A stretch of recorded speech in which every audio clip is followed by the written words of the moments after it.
ब्रजवासी हूँ, मैं पहले भी आया था आपके पास में, तो मन संतुष्ट नहीं रहता था मेरा। तो आपने बोला था कि श्री जी का चिंतन किया करो, तो बड़ा आनंद आता है। आपने बोला था कि मेरे को बताइएगा जब आप आएंगे तो। जी जी तो मेरा एक प्रश्न है महाराज जी कि सत्य और असत्य, जी। सत्य तो जीतता है और असत्य सत्य धीमी गति से क्यों चलता हाँ, सत्य धीमी गति से इसलिए चलता है कि वो बहुत काल तक चलता है, और असत्य एकदम फास्ट इसलिए चलता है कि उसको फ्यूज होना है, उसको नष्ट होना है, इसलिए उसकी गति ही रखी गई।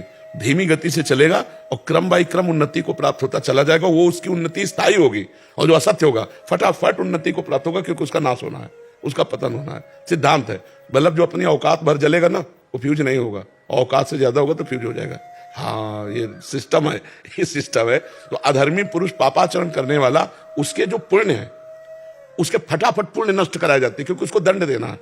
तो जहां उसके पुण्य लगे वो पाप कर रहा है, तो उसको लाभ पे लाभ प्राप्त होता चला जाता है, और वो पाप में और रति करता है। और जहां उसके पुण्य नष्ट हुए, पूर्व का पाप लगा और वर्तमान का पाप संयोग हुआ, ब्लास्ट हो गया, बिल्कुल धज्जियां उड़ जाएंगी, किसी काम का नहीं रहेगा। और जो पुण्यात्मा पुरुष होता है उसको पहले पाप भुगाया जाता है, ये सिस्टम है।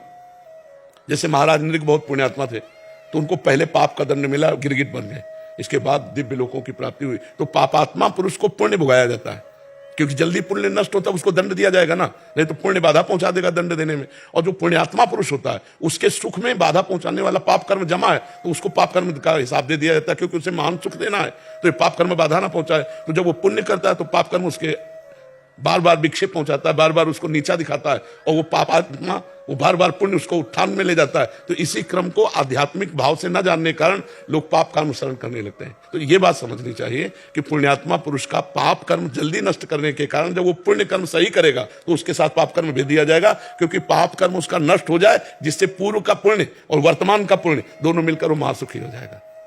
महाराज जी वृंदावन आते हैं तब मन लगता है, और फिर जाते हैं तो एक माह तक वही राधे रानी राधे रानी राधे रानी 15-20 दिन रट रहता है, फिर धीरे धीरे बैटरी डिस्चार्ज हो जाती है। तो देखो, एक छोटे से मोबाइल की भी बैटरी चार्ज कर ली होती है, तो आ जाया करो, जब डिस्चार्ज हो जाएगा तो वृंदावन में चार्जिंग करवा ले गए। राज जी काशी क्षेत्र से हैं और ध्यान करते ध्यान लगता नहीं, लगता है पता नहीं, कभी कभी तो लगता है, कभी कभी भटकता है। हमें लगता है कि जो ध्यान के द्वारा भगवत प्राप्ति वो सतयुग में थी, यज्ञ के द्वारा त्रेता में थी, पूजा के द्वारा द्वापर में थी, और कलयुग में केवल भगवान नाम जप और नाम कीर्तन से। कृतयुगे ध्यायते विष्णु त्रेतायाम यजते में खई द्वापरे परिचर्यायाम कलो तद्धर कीर्तनाथ। भगवान का नाम जप करो यार, नाम का ध्यान करो और नाम जप करो। जैसे राधा, तो राधा आंखों के सामने लिखा, अब इसी का हम ध्यान कर रहे, राधा राधा राधा, पक्की भगवत प्राप्ति है। कलयुग केवल नाम आधारा, सुमिर सुमिर नर उतरे पारा।